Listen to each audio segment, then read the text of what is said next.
ایک روزہ رمضان کا کبھی سوچا رمضان کا مطلب کیا ہے؟ رمضان کو رمضان کیوں کہتے ہیں؟ اللہ نے 11 مہینوں کے نام عربوں سے رکھوائے اور روزے کے مہینے کا نام خود رکھا قرآن میں، شہر رمضان الذی انزل فیہ القرآن۔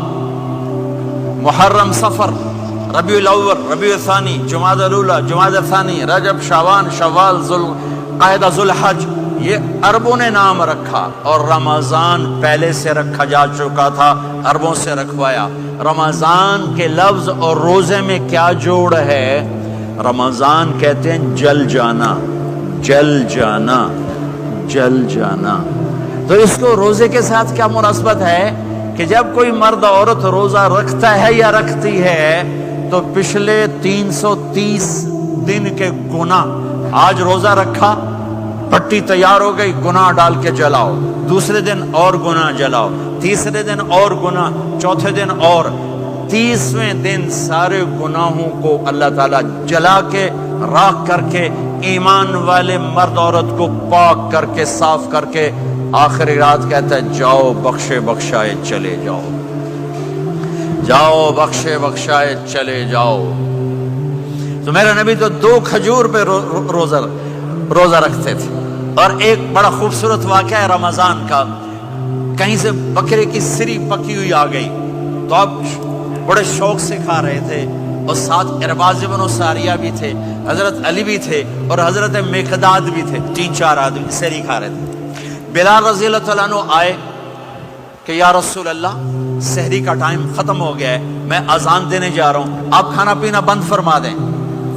اب میں کہا ٹھیک ہے، وہ باہر چلے گئے، اذان دینے لگے، پھر خیال آیا میں دیکھ لوں کہ آپ نے کھانا چھوڑا کہ نہیں چھوڑا۔ واپس آئے تو آپ کھا رہے تھے، میں کہا یا رسول اللہ واللہ لقد اصبحت، اللہ کی قسم صبح ہو گئی۔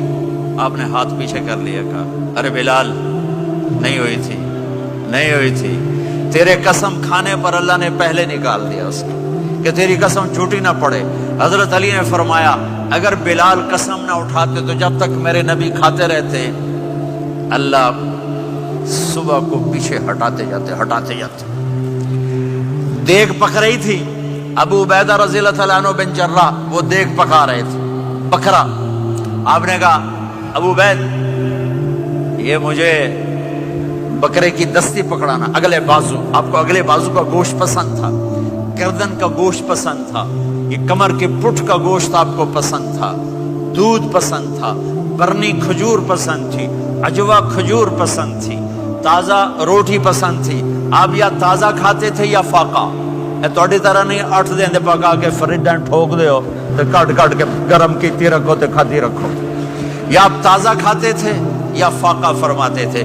ایک دفعہ فتح مکہ پر ام ہانی کے گھر آپ نے باسی روٹی کھائی، ورنہ آپ نے ہمیشہ تازہ یا فاقہ، یا تازہ یا فاقہ، کبھی جس کھانے پہ رات گزر جاتی اسے نہیں کھاتے تھے۔ تسی ماشاءاللہ 8 راتوں جو کھدی جاندے۔ ہاں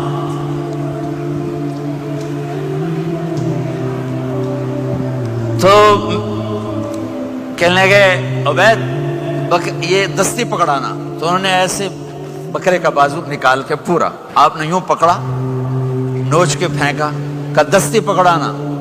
انہوں نے یوں نکالا ڈوئی سے، آپ نے پکڑا، کھایا، کہا مجھے بکرے کا بازو دستی پکڑانا۔ کہا یا رسول اللہ بکرے کی 2 ہی ہوتی ہیں۔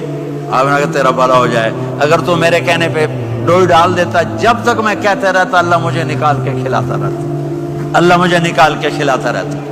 اللہ نے رمضان بھیجا ہوا ہے، رمضان آ رہا ہے، اللہ کی رحمتوں کا جنت کے دروازے کھل گئے، جہنم کے دروازے بند ہو گئے، ایک دوسرے کو معاف کر دو، روزے کی حفاظت کرو۔ آپ بہت سے بہن بھائی آئے بیٹھے ہو، لڑے ہوئے ہوگے، ناراض ہوگے، میاں بیوی لڑے ہوئے ہوں گے، بھائی بہنیں لڑی ہوں گی۔ رمضان آ رہا ہے، تیاری کرو، جیسے حج پر جانے سے پہلے معافی مانگتے ہو، رمضان سے پہلے بھی ایک دوسرے سے معافی مانگو، ایک دوسرے کو معاف کرو، ایک دوسرے کو درگزر کرو، خود جا کے معافی مانگ لو، اللہ آپ کا مقام اونچا کر دے گا، مرتبہ اونچا کر دے گا۔ آخری رات اللہ تعالیٰ فرماتے ہیں جاؤ تمہارے رات کی قیام اور دن کے روزے کے بدلے تمہیں سب کو معاف کر دیا، مانگو۔ اور ایک رات اللہ نے شب قدر بنائی، جو 1000 راتوں کے برابر کر دی. وہ آج آپ کی تو راتیں بڑی چھوٹی ہیں, 5 راتیں جاگ لو 3 گھنٹے دی بھی نہیں رات ہوندی, تو 5 راتیں جاگ لو 21 23 25 27 29, ان میں سے ایک رات ضرور شب قدر ہوگی. ایک رات کا جاگنا 80 سال کی عبادت سے بڑھیا ہو جائے گا. صرف ایک رات کا جاگنا, ایک رات کا جاگنا.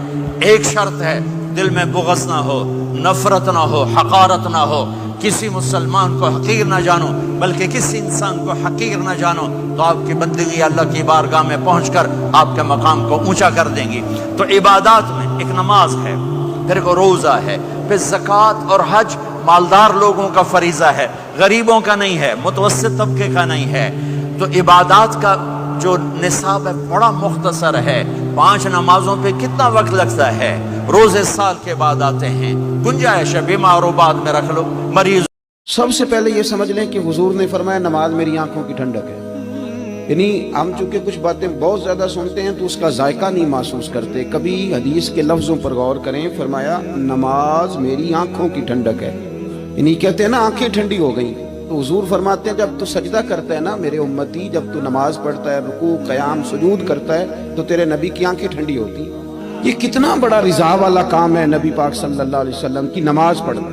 اور حضور کا اپنا نماز کے ساتھ رشتہ یہ تھا کہ سورج گرہن ہوا تو حضور نے نماز کی نیت باندھ لی, چاند گرہن ہوا تو نماز پڑھنے لگے, تیز بارشیں طوفان کی صورت میں آئیں تو نماز پڑھی, بارش نہیں ہوتی تو نماز پڑھی.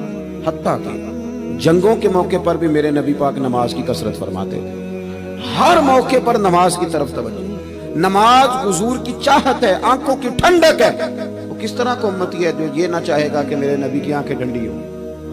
آپ نماز پڑھیں, نماز میں آپ مسلمان کوئی لاوارث ہے کہ ٹینشن لے. رب رسول کے ماننے والے بھی پریشان ہوا کرتے ہیں. وہ ہم اس رب کے ماننے والے ہیں جو کہتا ہے کہ تم حد میں نہ پریشان ہونا کہ سویرے ملے گا تو شام کو نہیں ملے گا معاذ اللہ, اور شام کو تمہیں دیکھا جائے گا تو صبح نہ دیکھا جائے گا. تم اس کریم کے ماننے والے ہو جسے نہ اونگ آتی ہے نہ نیند آتی ہے.